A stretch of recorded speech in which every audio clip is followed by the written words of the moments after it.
mic না গলা রে আমি কমো না মাশাআল্লাহ ও এই বয়সে যে ডাকটা মারে এটা কি গায়ের জোর না প্রেমের জোর আরো জোরে প্রেমের জোর আপনি কিন্তু পারতেন না আপনি গেলে পারতেন এটা আমি পারতাম না এবার যে বাপ হয়েছে এটা কি আমরা পক্ষে সম্ভব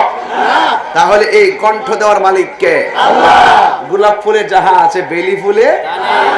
এই দুইটা ফুলের পার্থক্য করছে কে ফারুক ভাই একরকম কাউন্সিলর সাহেব একরকম এখানে একরকম আমি আরেক রকম এই চারটা মানুষের আকৃতি প্রকৃতি ভিন্ন বানাইছে কে এজন্য হিংসা করার কোনো সুযোগ